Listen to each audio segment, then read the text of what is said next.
of the Energy Studio. She is a clairvoyant shamanic energy healer in the Irish and Norse shamanic tradition. Ever since I was a kid, I've had troubles with the sh sounds. It's Yeah. so funny. But anyway, I'm gonna let you continue to introduce yourself because I know you can do it better. Okay. I don't know if I can. Hi, I'm Madeline. I am a clairvoyant energy healer. I really specialize in integrating the nervous system, so like somatic work and your very human aspects of your life, and using the more woo-woo shamanic work to support that and to support us living the most easeful and healthy lives as humans in our human body. Because I really think that, the all of the stuff that kind of lives up in this realm is really fun, but why are we doing it, right? Like, we are here as humans, so let's make it useful and supportive, instead of just like an entertainment thing, right? Um, so yeah, that's primarily what I do. I also am very big on integrating these practices in a way that is fitting for a modern lifestyle. So honoring that, like, not all of us can go forage things in the woods, and like, we don't all have backyards to, have a bonfire and howl at the moon. Mm, I unfortunately, primarily live, yeah, like, I would love that, yeah. but like, I live in a city. So finding ways to make these practices accessible, and also uh, I want to say adaptive, I guess, to various lifestyles. Totally. I love that. And I loved, if you want to read Madeline's whole bio, it is in the description below. I love one thing you say about blending ancient practices with Mhm. modern rituals, because having the ties back, especially to our shared Norse and Irish roots, um, I find that having those earth based traditions of our shared ancestors is something that's really supportive and sacred to me, but also I'm not Mhm. out here wanting to do like, you know, like you said, crazy rituals. So how can we tend to those things and still honor our ancestors while also living in a modern world? And you Yeah. have something coming up about that, don't you, with deep dive, really Yeah. getting into shamanic practices in a modern way. Yeah, exactly. And like, I want to mention something before I go into anything about deep dive, because was thinking about it when you were talking. Mhm. Um, that, oh gosh, where'd it go? Something about integrating. Oh, and also honoring like the things that we are learning now. So like learning stuff about the nervous system, Yeah. honoring the science behind it, Mhm. instead of just being like, well, no, that's not valid because I have these other beliefs. It's like, no, they're literally the same thing and they weave Fine. together. Yeah. So like, how do we honor uh the traditions and the things that typically feel really good to our souls, and acknowledge and honor what we're learning, because we are supposed to grow and evolve. So like, why would we be like, well, no, I can't grow and evolve my practices based Mm, on how we're growing and evolving in our understanding of humans, right? So like, mhm. integrating and acknowledging how things are changing, um, and really just the focus of being, how can we be living the most easeful and supportive lives for ourselves? Yeah. And in what ways has the more science-backed somatic work helped you with a more Oh easeful my life? God. Ooh, That's a so big many question, I know. ways. I know. Okay, so I started to get interested in somatic work after I was already doing energy healing work for other people.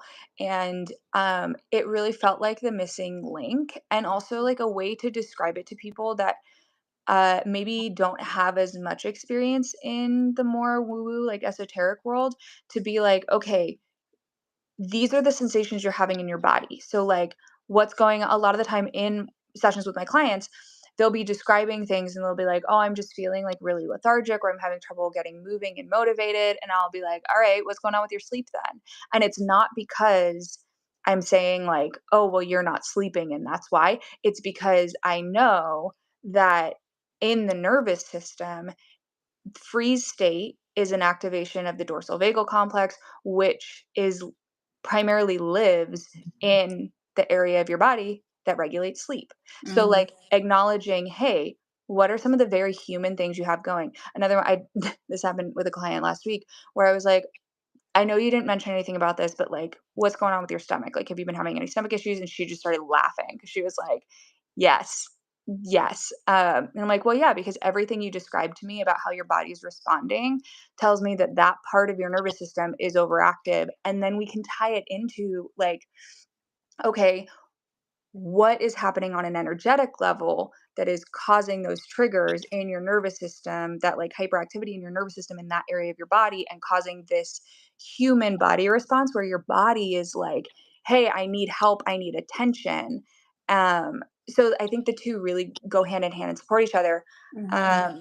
But going back to how it supported me in my journey, oh,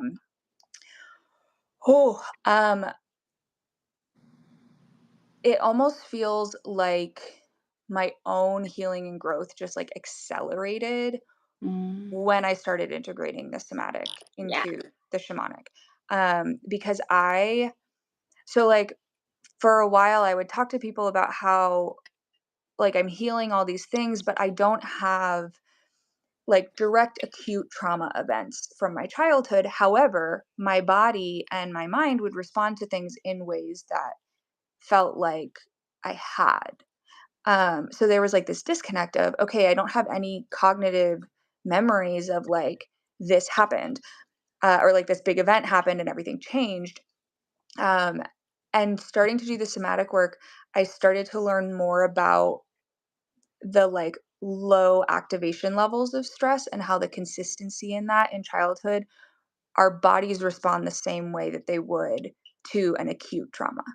So Mhm. starting to recognize, oh, this is actually part of what's been happening in my body, and how can I support my body to move through that instead of looking for like one event and looking to heal big events, honoring what was and what is there, Mhm. and then using that information to tune into, okay, what's happening in that area of my body. This is almost like an identifier of where to start in the body, because like I can see, I did a post the other day about this, about like what it looks like when I see an energetic block in someone's field. So like I can see it, but there's also, I think it's just another way to find those things. Um, and then integrating the tools. So I'm not just working on an energetic level, I'm also working energetic that then ties directly into the body. Mhm. Because as we both know, they're very deeply tied. Deeply Um, connected. Yeah. so it's kind of like working on, I'm getting this image of like an Oreo. Instead of just like eating the Oreo from one side of the cookie all the way to the other, it's like I'm going to have the cookies and then like the middle can be like the yummy end treat. I don't know. It Mhm. seems like a Yeah. weird way to eat an Oreo, but I think that makes sense.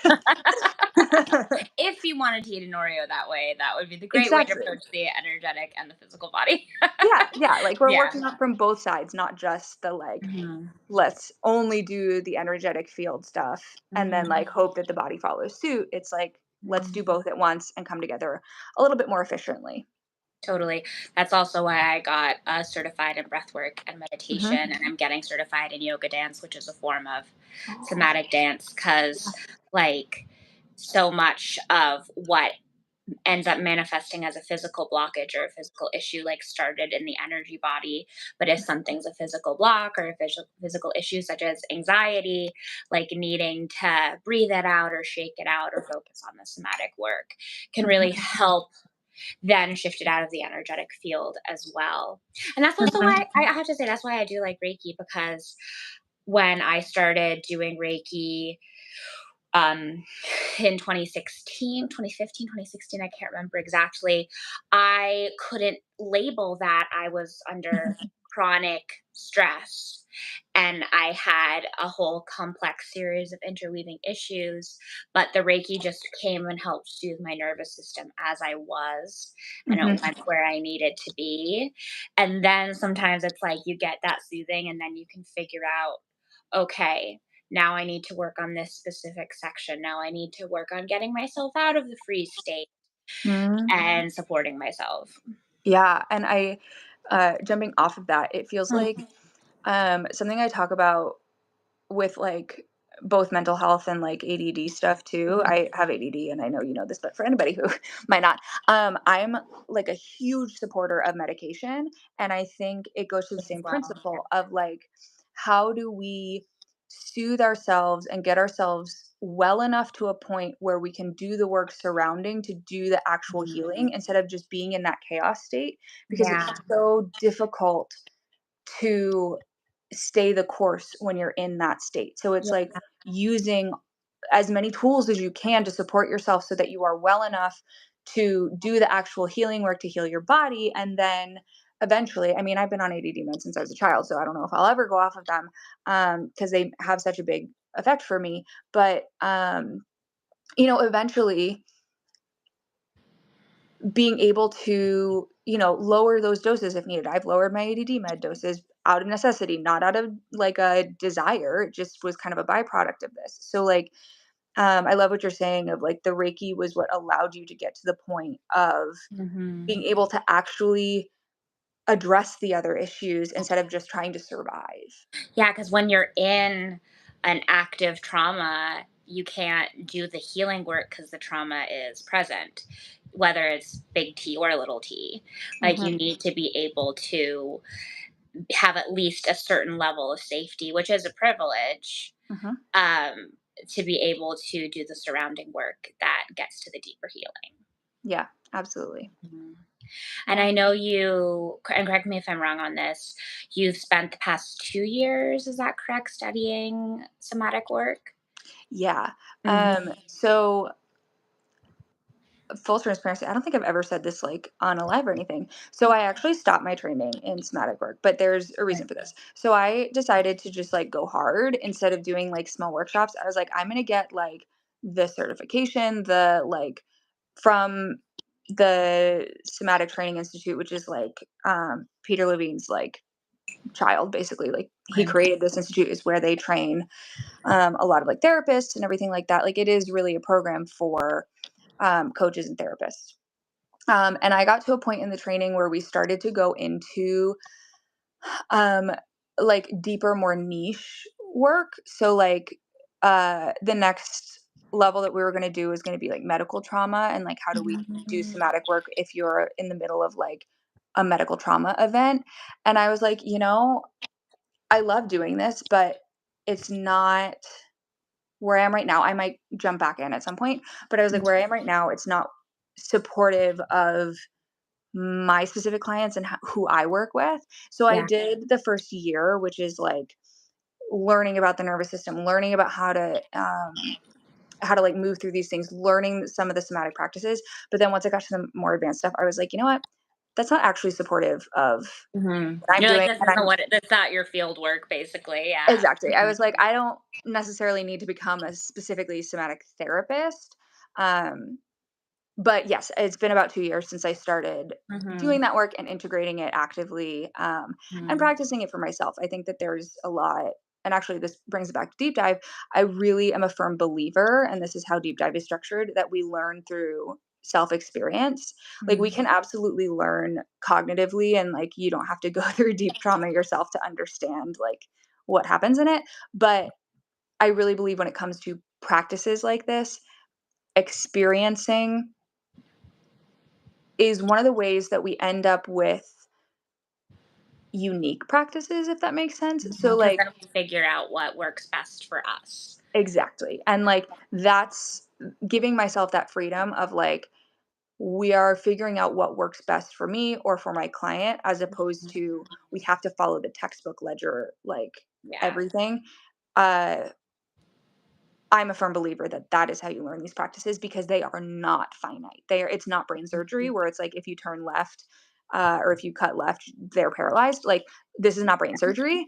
Um, we are working with energetic fields, so we do want to be mindful and careful. Yeah, be mindful of the energetic field for sure. Yeah, Mhm. but at the same time, there are many ways to get to the same destination, right? Mhm. So I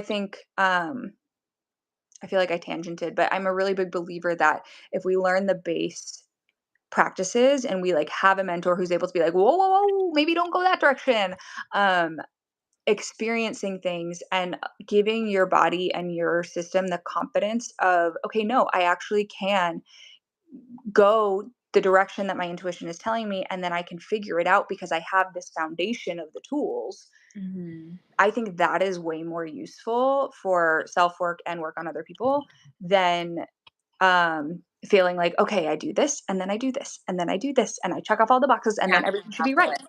Yeah, I mean, that's Yeah. also the way I approach sessions. It's like I Mhm. have the skill set, but then I'm going to meet the person intuitively and be like, okay, these are the tools from the toolbox. We're going to do this Reiki in this part of your field and do breath Mhm. work, do cord cutting. And like, instead of thinking it has to be this sort of prescriptive thing where it's like you have to work through all of the chakras or else like there'll be a meltdown, you know? Yeah. Which is totally what I used to think when I first started. I was like, if I don't get the root chakra, it's the end of the world, you Yeah. know? So I remember when you were at the beginning of the somatic training, you were talking about the parallels Oh my between god. somatic work and shamanic work. And I specifically remember something where you're talking about like turning your head and like almost starting a past life regression. Do you think you could talk a little bit about that and tell a story? Totally. Totally. Well, I haven't thought about this in a while. So, as I was doing my training, I started to feel really self-conscious because I was in this training with all these therapists and I was like, I don't have like a PhD and all that stuff.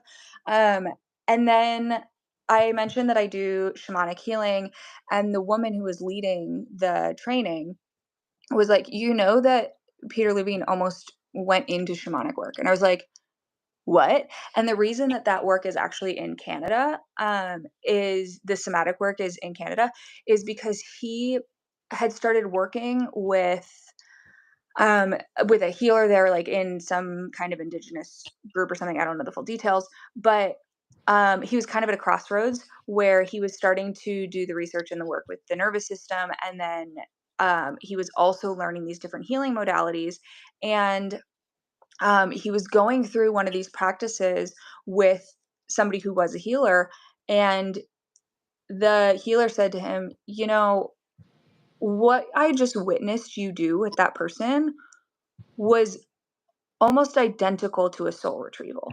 And I was like, But he was coming at yes, Peter Levine was coming at it from a the nervous somatic. system Yeah. angle. Yeah. Interesting. And I was like, I can see exactly how that is. Like, I can see exactly how those two are almost the same practice. Like, Mm.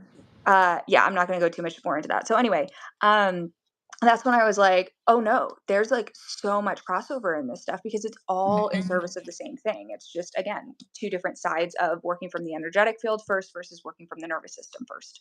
And at some point, they always meet, right? Like, they're always going to interact. Um, and so Nervous system is electricity, you know? yeah, Yeah. yeah. Um, oh, I have so many thoughts about charge and electricity and anyway, stay in the course. Um, so anyway, part of this training. We would break into smaller groups, and we would have to lead someone through a somatic exercise and it very much was again that same idea of, okay, we have the foundations, and now we trust our instinct about like what we're Mm. seeing, where they need to move. And I would go into this work and I would just naturally tune into the other person's energy field. And even if like I remember one time I was working with someone and they were standing up, and it was kind of framed like this. And I, without even being able to see it, I said, "Can you just release your thumb muscles? Like just relax your thumb muscles a little bit." And he did, and he was like, "Whoa!" Like that was big. And I was like, "What just shifted?" And he had had this like big shift. And somebody after asked, they were like, "What made you ask about the thumbs? Like, you couldn't even see them, you couldn't see the tension." And I was like, "I could feel it. Like, I could feel it in my body." Um, 'Cause you're very and clairsentient in addition to being clairvoyant, yes. yeah. Mhm. Um, and so I already was kind of approaching it from a slightly more, I don't wanna say more tuned in, but just, like, using Energetically aware because of you were yeah, already a full-time energy worker by yeah, that point. Yeah. yeah, and I'd been doing it for years at that point. So, Mhm. so then I think it might have even been, like, the next day, we were doing this exercise. This has to do with, this is one of the ways that we can identify incomplete trauma responses. So, like getting hit by a car before you can even see that there's a car coming. So, your body never even had time to choose, am I going to fight? Am I going to flee? Am I going to freeze? So, Mhm. like, you didn't even have time to have a response. And that also gets stored in the body. So, one of the ways that we identify that is very slow turning of the head. And like even just doing that, I can feel a bit of a charge in my neck, and I'm like, hey, what's going on there? Right. Um, so actually, can we demonstrate for a minute? Yeah, do you wanna use me? Yeah. Or yeah, okay, So totally. I the was way that literally it gonna offer that, like, a minute yeah. ago. So the way that it would work is I would ask you, I'd say, okay, if you were gonna turn your head one way or the other, which way feels safe right now? This is to my right. Okay. So I just want to let you know, well, also because I know you and I know you can handle this. Looking at you, I can see the hesitation for your body to turn to the left. We're not going to do that right now, but just information for you of like, oh, my body doesn't want to go that way. Yeah, Um, even getting some activation on this side of my mhm. neck, like, as we were Yeah. talking. Yeah, Yeah. mhm. So very, very slowly, I want you to turn your head to the right. And as soon as you start to feel a charge, I want you to just call it out and stop moving. There. Yeah. So it's so subtle, and that's the thing about somatic work is that, like, I think a lot of what we see on, like, TikTok when people are doing somatic or, like, if you've seen those ads for the, like, somatic workout program, it's, like, big shaking movement and, like, jumping and all of that, and I'm like, "No, no, no, we're identifying things," right? So we're that Mhm. small movement of even just, like, a centimeter, you could start to feel the charge, right? We are looking for charge. So then we would go in and see, okay, where are you feeling that? Let's move into that sensation. Where's that coming from? Is it this life? Is it a past life? Is it an inner child wound? And just identifying where does it come from and then doing the energetic work to Mhm. heal that, right? Okay, so that's how that works. So this person's And leading that me goes through. back to what you were saying about coming in from both angles, like using the Hmm. somatic thing to identify, okay, maybe she's having some stuff right at the back of her head, and then going in and asking guides to clear Hmm. it and stuff like that. Exactly. And like Mhm. what we just identified, oh, somewhere your body is tagging an incomplete trauma response. So we already know there was something that caught you really off guard. We already have clues about what was happening, right? So Mhm. we can ask your body more specifically, hey, what was this event? Where does this live in the body? Where does it radiate to in the body? What does it affect Mhm. in your day to day life, right? Um, Mhm. so anyway, totally nerding out. Um, so I had this person leading me through, and she didn't ask me. So just like I said to you, I'm actually seeing a charge here. She didn't ask me which way I would feel more comfortable. And in my head, I was like, she's doing it wrong. My like safety protocol for me being like, Yeah. I don't want to be vulnerable was like, no, do it right. But she was like, can you slowly move your head to the right? And I was like, okay, like I'm not here for me. I'm supporting her practicing. So I did. And I got to like about here and I was like, oh no, oh no. Cause I just felt heat, like so Mhm. much heat on my face. And I didn't actually say this in the training because I was like, again, this is about her. But I instantly got here and I was like, I am tipping into a past life response right now. And and for me personally, and I don't mind sharing this, but it was a witch wound for sure.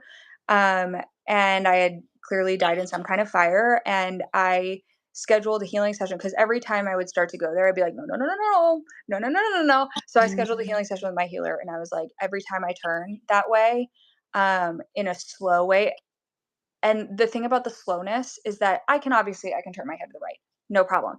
I am bypassing my nervous system's tiny, tiny hits, right? Mhm. So, um, We're so used to doing that in our culture, just pushing through.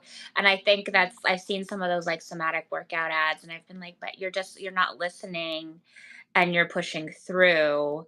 And yeah, that's like so the opposite of what it's the work meant to is. be. Yeah. Yeah. And I think like, I don't want to go too much into that, but like, Yeah. Not to trash on other things.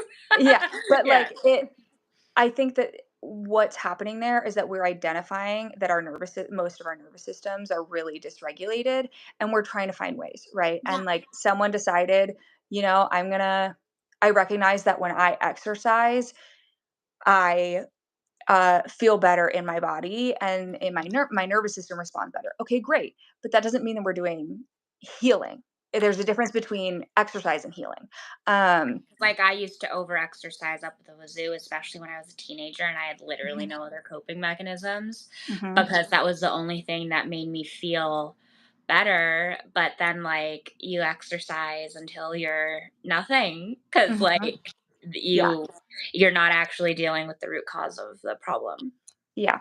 Mhm. So, so anyway, I found this past life. It was something that like it was one of the ones where I was like, nope, I'm not going to be the one to heal this. It's going to be more useful for somebody else to do this for me. And something that I was thinking about while I was saying that is that if we think about how many things are happening in our bodies that we are bypassing and unaware of, Mhm. how much of our energy are we spending just to keep moving and Yeah. just to bypass?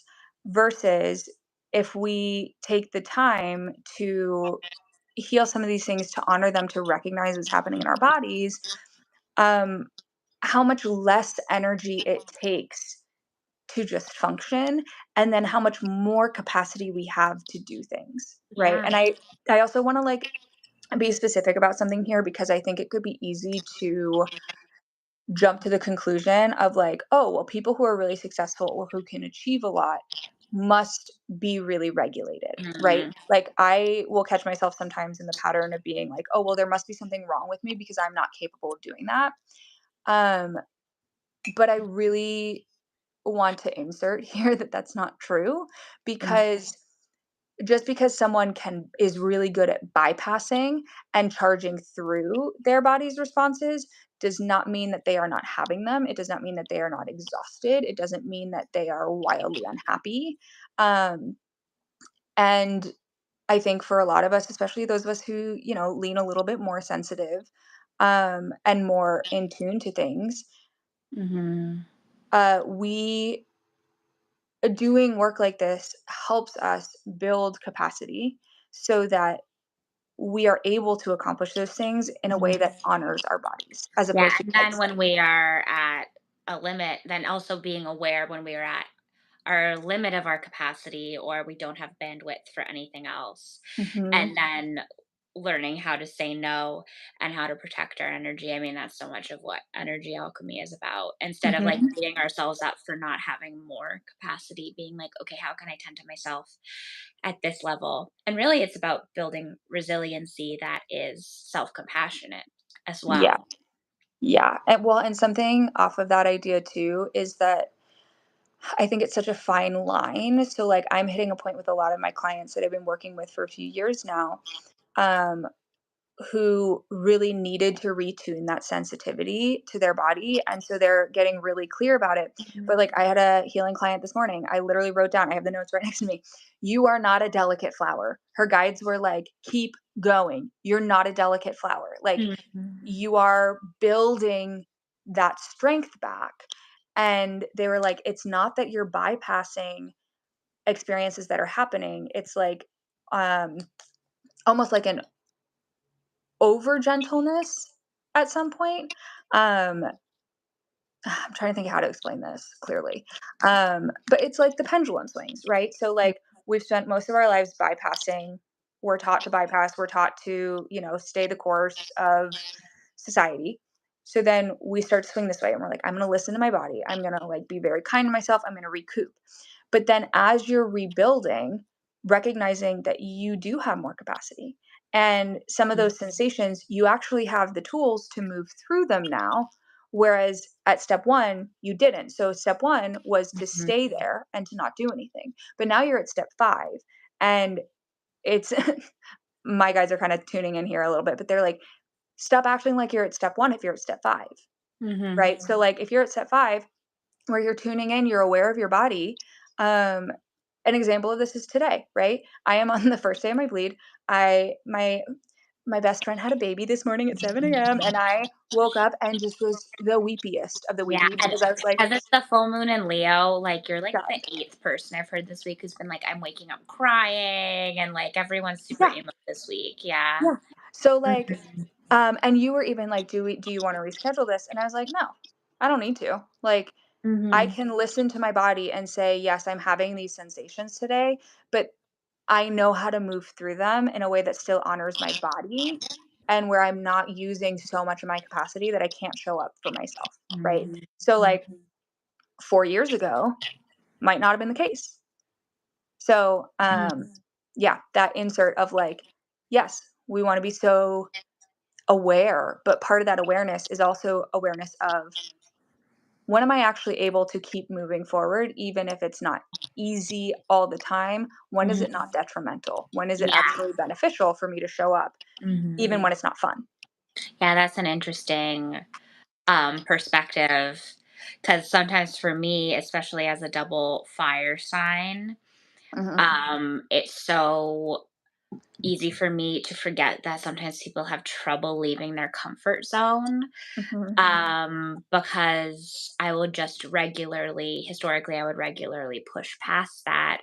And a huge part of my healing journey has been allowing myself to find more ease. Yeah. But different people need different things. Mhm. Yeah, Hmm. yeah. I remember at one point, I have a friend who does this work too, and I remember at one point, she gave me that little push where I'd been really depressed for a while. I was definitely a dark night of the soul period and chapter where I really just needed to like sit and do my healing work and like be isolated and do all those things. And at a certain point, I remember saying something about like I don't feel like I want to go to this audition or I don't feel like I want to go to this class. And she was like, at a certain point, sometimes you need to lovingly hold yourself accountable to showing up for things, even if it's just one thing a week. And I was like, oh, this is the time where like I've been isolated in the hole and now I have to start climbing out of the hole. And that doesn't mean that I'm going to be at the top of the mountain in Yeah, a don't go to day. 12 classes a week No, and then, but like, beat like, yourself up for not being able to do it. Yeah. yeah, like your body's not used to doing something anymore. Okay, we're going to have to rebuild those muscles and that's totally Mhm. fine. Um, yeah, another thing I mentioned to somebody this week is um, just because it's not happening all at once does not mean that it's not happening. This is Mm. one that I really struggle with. um, And also, just because you've set the intention for something doesn't mean you have to start doing all the work for it right away. That's a huge message I've been getting from a lot of people mm, during this past Capricorn season and the new calendar year. Like, people messaging me, like, beating themselves up for not doing enough. And I yeah, was even on the new moon in Capricorn, I got a message that I channeled in the lunar sanctuary for the the collective group, which was like, now is the time to rest, like, set your intentions, but rest, and then you'll get more stuff done in the middle of the year. And but yeah, I think a lot of people think that, like, once you set the intention, you need to take action right away and it needs to happen right away. And then when all the things happen, it's going to happen all at once. And maybe you set the intention and one thing drops into place a couple months later and then another thing a couple months later. It's like, yeah, you see people's legacy, but it took them a whole life to build that. yeah. I was just gonna say that. Like, so much of what we see and hear is from the perspective of the end result, but we often don't see that even if it happens relatively quickly, we're not seeing the 100 steps that they took between starting and where they're sharing the story, right? Yeah. Um, yeah, that's been coming through a lot for me. And also, like, off of that, the idea and the reminder that I really learned this in relationships. And now I'm like, oh, I jumper cabled this to other parts of life too, of living from what is versus the potential of something. Yep. Because I'm somebody who can always see the potential of something. Like I partially think that's what makes me a good coach because someone's like, I don't know if I can do this. And I'm like, why not? You can do it. Like, let's go. And then I'm like, this is all the ways we're gonna do it. So like I'm sometimes possibly overly optimistic, but I also think it's one of my superpowers. But recognizing, okay, I see the potential in something, but not living as if the potential has already happened. Right.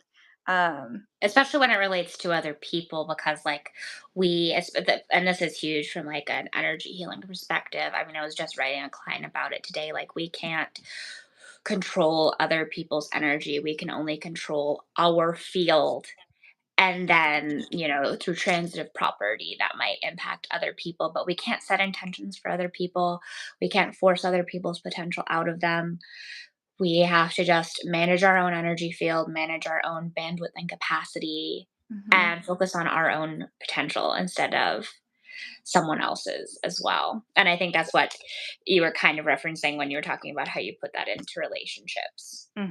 And, like, Mhm. it's recently been coming around in terms of, like, business things Mhm. where I'll see, like, "Oh, I could have 100 people in this program," and I'll start, like, mentally operating from that place, which sometimes is beneficial, but then also That can be a good manifestation tool.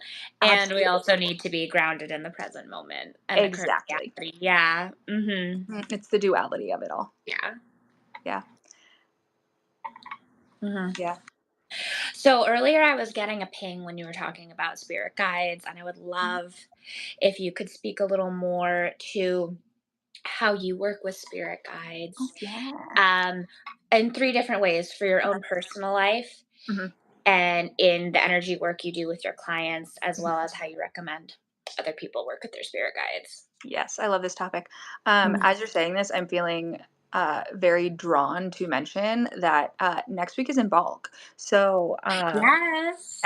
this is, I've been thinking about this for a few days. You know this story, but Oh, so tell it though, with our you know, table and you know everything. where Like, this no, is I going. want to hear it again. So a few years ago, I started working with Goddess Bridget very Mhm. closely, and she is a triple goddess, and she which means she has the energy of the virgin, the maiden, and the crone, so she's kind of like all moments of life. And she's the keeper of the flame, so like, or that's what I call her, at least. She works a lot with that like base cauldron, that pelvic bowl area of like creativity and reproduction and all of those things. Like, she works very closely with that. And so I was starting to get really into that work. And she is also involved in, I can never remember these names. What's the one that's May 1st? It's May Day, but what's the, Beltane. yeah, Beltane. So Beltane is also related to Bridget, and it's like the lighting of the fire, I believe. Mhm. And so I was reading about that and I was like, "Oh, that's so cool." And then Yeah, that's when the big bonfires traditionally happen in mhm, Beltane. yeah. And so I was like, "Oh, I love this, like, I feel so drawn to this." And then I read something about how the the children that are conceived on May Day or around May Day are considered like the children of Bridget, because they are then typically born around February 1st. Mhm. My birthday is February 3rd. And I was like, "Oh my god." I've been working with her, and, like, I 100% would fall into that category of, like, a child of Bridget. And then I did more research, and in somewhere in Ireland, I'm really bad at remembering these, like, specific details, but somewhere there's, like, Bridget's flame, right? It's I never get in the chat if I'm pronouncing this wrong, please at me. Yeah, But yeah, it's either Kildare or Kildare. yeah, yeah. Where it is, yeah. So, that flame was actually out for a while, for, like, Time. yeah, for a long time. And they relit it 2 days before I was 2 born. days before you were born. That Mhm, just, like, blows my mind, because mhm, whenever I've done an energy healing session on you as you were first starting to work with Bridget and deeper connect with her, she always would just come through so strong before the sessions. I was mhm. like, "Girl, what Yeah. is Well, up?" and it's so funny Yeah. because, like, this kinda goes into how I work with them for, Mhm. healing clients, but, like, I don't know if this happens for you, but when I call in guides, or even as soon as I, like, start to tune into somebody's field, as soon as we, like, get on a call, Mhm. sometimes certain guides will be like, "Hello." Oh, definitely. And I'm That, and like, also "What?" ancestors and crossed over loved ones. It's like, "This is the crystal you need. I am Yeah. here." Yeah, and, like, Yeah. I like to say, when I ask my guides for things, I like to say, "Make it obvious," and, like, that to me is the ultimate They definition of love make it being, obvious. like, Yeah, mysterious and riddly and wordplay, and yeah, it's like, "No, please just tell me yeah. what it is, I'm like, "I because don't they'll have give the it to energy you for that." directly if you Yeah, ask." Yeah. totally. So, So when I'm working with guides with clients, a lot of the time, if there's a guide that like really wants to work with you, for some reason, Metatron's coming through right now. They'll kind of just be like, "Hello, hi, hello," and I'm Mhm. like, "Hi, okay, I see you." Like, um, uh, Mhm. Oh, we lost Madeline for a bit, but I can just edit that out. I think what she was going to oh, there try we to go. say. Oh, hi. Yeah, I got a call from I was just still Pennsylvania. in time. Great. Okay. Love it. I'm gonna turn my do not disturb on. Okay, so uh, when I work with guides with clients, Mhm. um, I always start my sessions with opening up the healing field. So like before but actually before we do that though, I'll already be tuned into my guides and just like my intuition and what's happening.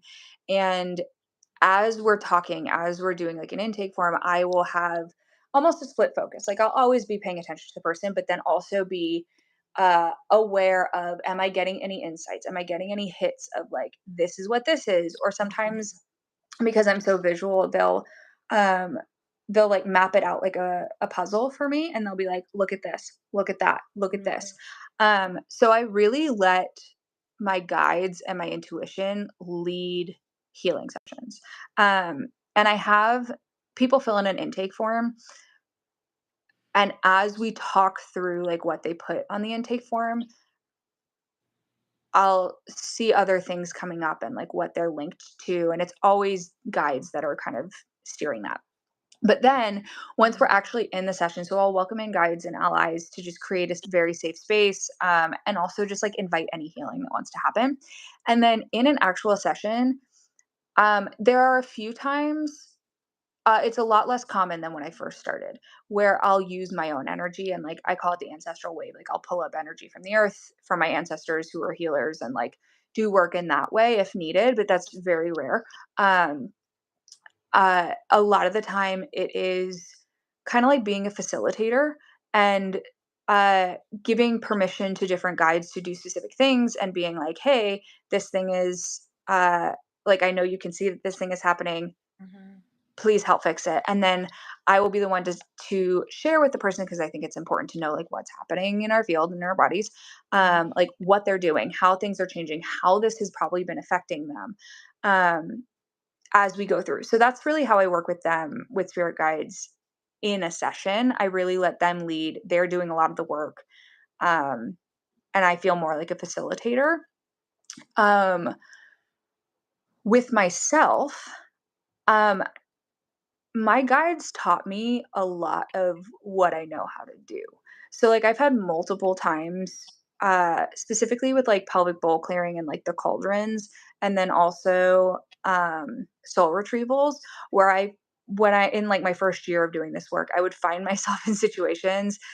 This is definitely a like fuck around and find out situation that ended very well for me. So like I don't always recommend this, but like cautiously fuck around and find out sometimes. Mhm. Cautiously. Um, With discernment. yeah, with discernment. And when you get the feeling of I shouldn't go down that path, don't do it. Mhm. But I definitely spent a lot of time just doing my own healing. Like I really needed it at the time. And when I would get to a point where I didn't know what to do next, I would ask my guides or like a past life version of myself that was a healer, because I have a lot of those, um, to show me what to do. And I would learn these practices and then I would read about them like a year later in a book and I'd Yeah, be like, that oh happens with my me a lot with Reiki too, where it's like God. I downloaded something and then it's like, oh, this is actually a thing. That's really It's awesome. like, Yeah. "Oh, there's a name for this. Cool, cool, good." Mhm. Mhm. Um, so, like, you'll hear me talk about pelvic bowl clearing all the time. It's not actually Mhm. called that. That's what I knew what to call it. But it's the base cauldron. That's what it is. Yeah. Could Um, you speak a little bit to maybe after you're done talking about the guides, a little bit mhm, to the cauldrons? totally. And I think because I feel like you've referenced it enough, people are probably like, What's this? Yes. yeah. Um, so yeah, so my guides will work. I I treat them like mentors a lot of the time Mhm. too. However, whenever I say like my mentor, I actually mean a human mentor that I work with, Yeah. not just like people I'm making up. Mhm. Not that I'm making up spirit guides, but you know what I mean. But I also am a huge supporter, aside from the Norns. The Norns are the one exception to this, of being super casual with your spirit guides. Like They are there to assist us. They want to support us, and they need our permission to act on our behalf. So, Mhm. like, I'll be driving, and like, I think my boyfriend thinks this is a joke, but I'm dead serious about this. We'll be driving, and I'll be like, "All right, parking gods, show me the money, show me the Yeah, spot." I know. I totally did that with seating at a restaurant in New Mhm, York. The other mhm, week, I specifically like brunch, Sunday brunch seating in New York. I asked that we would get seated right away and we would get a corner seat where I could sit in the corner because I feel safer when I'm in the corner. mhm. And we got it. And so I was like chatting on the street away and then chatting when we got there. My husband just kind of shrugs and laughs it off at this point, but Yeah. I'm like, no, I'm like actually being serious Mhm, though. mhm. Last Thank night you for the ride. Yeah. we went out to tacos, and there was like no street parking near Mhm. the restaurant we were going to, and we like parked in one spot, but then we looked at the signs and we couldn't actually park there. Mhm. And I had said like 2 seconds before, I always say my parking gods take like a few minutes to work. Mhm. In New York, I give them 10-minute warning. But I literally was like, all right, parking gods, give us a parking spot directly across from the restaurant. And I was Mm. like, Amazing. it always works. Mhm. Um, so I'll literally just have conversations, or like, Mhm. I have vivid memories of being late for appointments and like auditions in New York, and being like, all right, angels, clear the path. Let me walk quickly. Don't let anybody who's going to walk slow block the way. Like, clear the path in front of me and let me get there on time. And I always would. So I work very casually with them in that regard. I also, you can kind of see. Okay, so if you look in my on my shelf up here, I'm like doing this mirror. Oh my There's gosh, my screen is like so tiny right now. I can I barely know. see I'm like, anything. where is Yeah. it? So I have an oracle card of Goddess Diana. I work with her mostly for Mhm. manifesting stuff. Um, and right next to her, I leave a note of anything I'm manifesting. Um, so like I don't do it for all the little like smaller things. I'll just like ask her for those. Mhm. But for bigger things, I'll leave a note saying like, "Hey, this is, what we're looking for. Please help me Mhm. out." Um, and then really giving that to her. I also, if I feel like there are any energies around me that are just like a little questionable, I'll be like, Archangel Michael, Archangel Raphael, please clear and heal this. Like, please just like get Mhm. this out of my space, take this away for me. Um, so that's a little bit how I work with them in that sense. How I recommend people work with them. I think there are multiple ways. So, the first thing I like to remind people is don't expect to have like 30 guides that you work with right away. I think it works kind of like making friends in a new school, where you want to start with like finding one trusted guide. For me, it was Archangel Michael. I worked with him a lot. He also has Mhm. like a really big energy, so he's pretty easy to like Yeah. identify when he's there. Yeah. Um, Mhm. so allow Also a little more well known, like exactly. something whose energies are already vetted, you Hmm. know? Yeah. Mhm. So starting with one guide, and I also like for people who have like religious backgrounds where it's not like traumatizing, I'll say like work with Mother Mary. Like, she's an ascended master. She's great. Mhm. She's so nurturing and supportive. Um and also like oracle cards are great to just like start to learn who different guides are. Mhm. Um and I have a lot of I love teaching people how to do guided journey work, or just journey work in general, which is a way to tune into different realms to connect with your guides. And you can do divination, so like asking them questions, or that's also where a lot of healing will happen. Um, Mhm. so like I have some on my website that are free downloads that you can go check out if you want. And just going into those energetic realms and asking to meet, whatever spirit guide it is, and then building a trusting relationship with that guide, and then slowly building your circle. So, like, as you start to do more of this work, you can say, like, okay, like, I didn't start working with Diana until like 2 or 3 years into this. Mhm. Um, And so, like, some guides, just to jump in, will be with you for mhm, certain periods of time and are meant to be with you for a season, and some guides are more long term as exactly. well. Mhm. Yeah. Um, so I think like starting with a guided journey, Mhm. um, starting to work with one or two guides that are vetted, that are really like building that trusting relationship, and then asking them to either introduce you to other guides, or starting to do more journey work, um and asking to meet the guide that can help you with blank, right? And then any guide that you're meeting, asking the guide that you trust to vet that guide. So if it's someone you haven't heard of before, just being like, "Hey, is this a safe entity to work with? Are they compassionate?" If you get the all clear, then move forward and you have somebody new in your circle, right? Yeah, which is Um, amazing. yeah, And something that's coming through, in case people are wondering, I do. You have a 5 day I meet your do. spirit guides. Is it a challenge? Do you call it, or is it a little like It's mini course?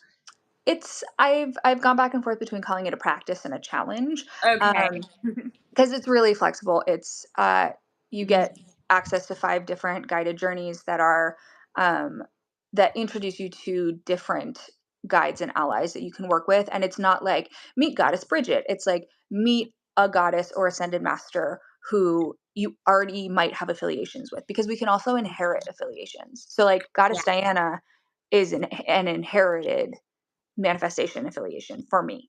Um, so I Yeah, and think, also past life affiliations as well. Oh, my yeah. life is falling. I was like, "There's a um, balloon." yeah, it's a balloon. No. The other thing is, I also have a live on my YouTube. That's Meet Mm, Your Spirit Guide. It's like a guided meditation and Reiki healing. mhm. So I love if that. you are all interested, you can do both of those. And Yeah. really, I love how, because I love the way yours is structured, Mm, because it takes you through different types of guides, which is really yeah. nice. Um, and then in mine, it's more general, but you can set the intention for a more specific type Mhm. as well. And I know we're almost at time, so I would love to really quickly ask you about the cauldrons, if Yes. possible. Um, I wanna insert one last thing. Oh, yeah. So with spirit guides, this is also gonna be my plug for my deep dive program. I have Yeah. a 6-month it's called Deep Dive Soul Level Healing. It's a mentorship program that the registration deadline is February 1st. But if you are here and part of Alden's community, you get a 10% discount code. And if you want to talk to me more about it, we can schedule a time to chat and I can answer questions. I like to tell people I will be the first person to tell you if I don't think this is a good fit based on what you're looking for. But if you do have questions and I can answer them, and it could get you into something that could be really supportive, I want to do that. Um, but so part of this program is on the belief that we learn when we experience, right? Um, so I walk you through the way that I like to teach shamanic practices is starting with one, how do we regulate our nervous system? Because you're going to get activated as you're doing this work. So how do we make sure that we aren't just re-traumatizing you? This lamp Mhm. really wants to This be here. lamp really wants to be Um, something, yeah. And then the first thing we learn in terms of like shamanic practices is how do we journey? How do we connect with our guides? Because I really believe that having that foundation opens up pretty much anything for you. Like I Mhm. was saying earlier about I learned from my guides. The thing that I want people to have more than anything is that trusted connection with your guides, because that is the foundation. And yes, Mhm. it's super helpful to learn the practices and techniques that come after that. And we basically build your skills and your trust with your guides through learning all these different modalities. Um, And it's not just about guides either. I mean, it's a huge part of it, but it's so much deeper yeah, than that. Do you talk at all about the cauldrons in I deep dive? do. Yeah, I okay. do. We do inner child healing. We do working with the elements, Mhm. working with Uh, I know I need to put this in. It's technically not on the website, but I know that in this 6 months, I'm gonna add it in. Working with elementals, so like fae Mhm. and all that. Um, Thing. Working with animal spirits, like, Mhm. we go into all of it. We do past life work, we do soul, I wanna say soul regression, that's not soul retrieval. We do Retrieval, soul yeah. retrieval. We do little death work, so like the shedding of old things. Um, and then we also go into the cauldrons. So let me talk about that. Um, so in Celtic belief system, it's actually very similar to chakras. Yeah. Um, so if you go through like any culture really has a foundation of shamanic practices. Like if you go far enough back, Every culture has one. Or at least every culture that I have found. I don't want to say every as a definite, but every culture I have found has a foundation in shamanic practices. It's just a matter of when did it get lost in all the other things. Um, and you can find different ways of approaching the energetic centers in almost every single one of those. So the like Irish, Scottish, that part of the world, there were the three cauldrons: head, heart, pelvic bowl area. And it's actually interesting because the more I work with them, I also have been working with like the connection between the two and like how they See them flow like a together. fountain. Yeah. Like, Yeah. it's like this beautiful fountain, and when it's not blocked, one sort of bubbles over and it connects Hmm. to the other one. Yeah. Yeah. And so something I'll work with people a lot on is like, okay, your actual cauldrons might be functioning fine, but are they connected? Are they able to support each other and flow? So the like simple version that I like to think of it is like our base is creativity, sexuality, a lot of the same ideas as like the root chakra, right? Sense of safety in the world. And then we move up and it's heart. So it's self identity, not only like how we identify ourselves, but how we express ourselves to others, how we communicate ourselves to others, and how we share to others. And then the head, which is like the connection to the divine, the I don't want to say logicking, but like the mental aspect of things, being able to process information, being able to allow the information that we have in our minds to trickle down into our Mhm. hearts, into, okay, this is how I think, this is how I share it with the world. And then like, oh, this is being supported by this energy down here. Mhm. And there are a few things that I frequently see. So like I tend to see a lot of inner child wounding resonate in that heart area, in that heart cauldron. Um, a lot of spiritual wounding. So, like, if you have past lives where it wasn't safe to be aware, it wasn't safe to be open, um, a lot of that will come through here.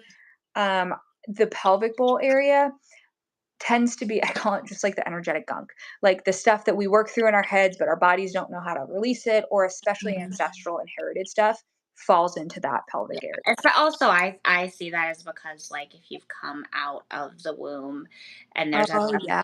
that was stored in the womb as you were being knit together, like, Mhm, then that's maybe where you'll store it, at least mhm. in the pelvic center, regardless of your reproductive biology. Yeah. Yeah. So, Mhm. so if we're doing like cauldron work, a lot of it will be like, all right, what energetically is happening in those areas? Are they filled with energetic gunk? Are there inner children who are freaking out? Is there like a block cutting off that understanding? Um, Also, where is the energy flowing? Is it just kind of like falling out your back, or is it supporting the other channels in your body? Um, and then seeing like, okay, if we try and visualize like an actual bowl, if there's like a pen underneath the bowl, it's going to tip the bowl. All right, what's the pen? Yeah. Why Mhm. is this tilted? How can we either move the pen to be in alignment to support the bowl supporting the other things, Mhm. or is this something that like doesn't even belong to us and we can just toss out the window, right? Mhm. um so that's a little bit about cauldron work. Does that make sense? You have a whole module on Uh, cauldron? Oh, yeah. amazing. Yep. Well, and I didn't know that part. I didn't know that Hmm. because I So went through the beta, and I mhm. don't remember the cauldron one. So the since the beta group, I added two bonus modules. One of them is inner child healing, so we do like inner child regret. Have you ever Mhm. done my inner child regression? No, but now I want Oh, I to. feel like you'd love it. I'll send it to Yeah, you. great. Thank you. So we go into like how to do inner child regression work, and then we're also going into cauldrons and how to work with the different cauldrons, how to identify like, oh, this thing is happening in my life. Let's check in on that cauldron because they're very closely linked often. And like at this point in the program, you're already, because this one's closer to the end. Um, so you already have the skills of like tuning in, identifying what needs to be worked on, moving through the sensations to be like to go deeper and trust your guides of like, oh, this has to do with past lives, this has to do with soul retrievals. Um, so it's how do we work with the different cauldrons? How do we align them? How do we do all that? So yes, there is Oh my that gosh. added. module. Amazing. And I know you already mentioned it a bit, but could you say when the next thing of deep dive launches? It's on in both, right? Yes. So, yes. So the meet and greet is actually today, but Oh, I am not closing registration until February 1st. February. So you can still register until February 1st.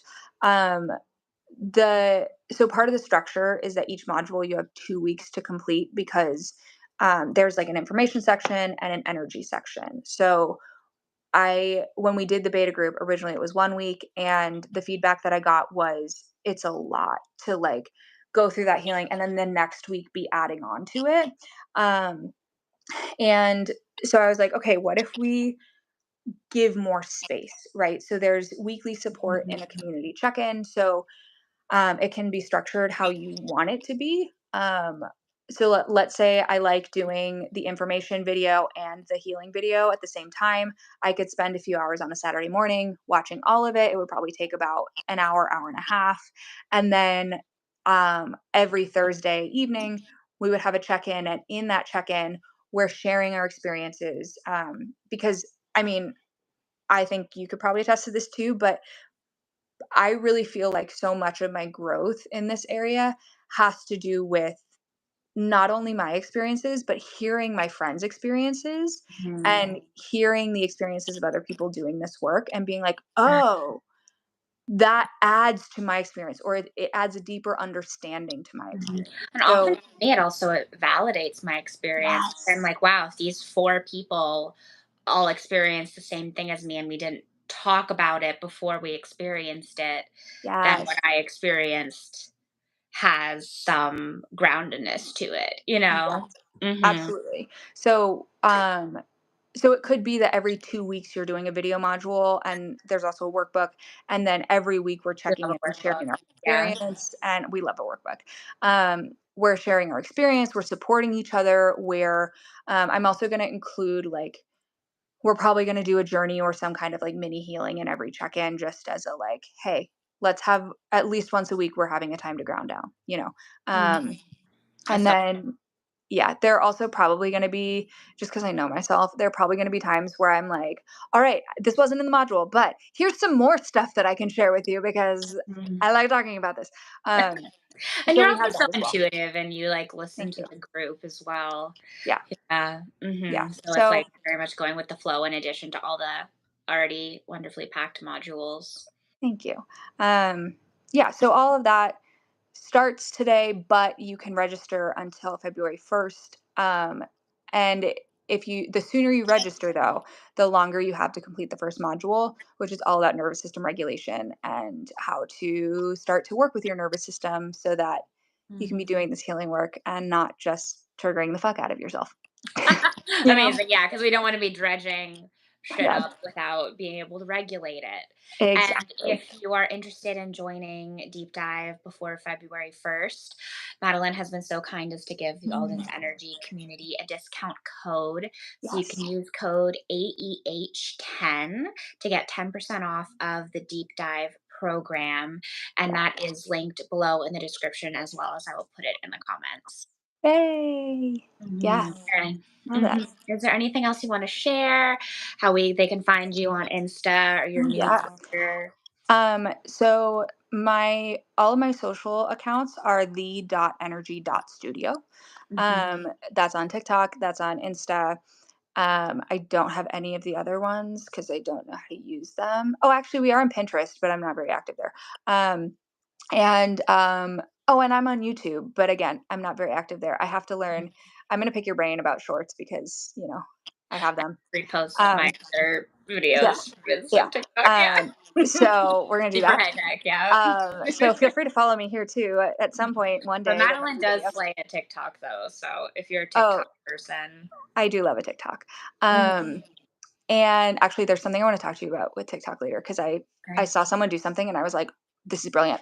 So anyway, um, so yeah, I'm at the.energy.studio. Um, and then all the links for everything are on there. And if you want to sign up for my newsletter, I send out one every week, at least, unless I'm like launching a course, then I send you two. And That you can on my homepage of my website, which is linked in the different socials, there's a bar at the top that says "Stay up to date," and you can just click that and sign up for our newsletter. Amazing.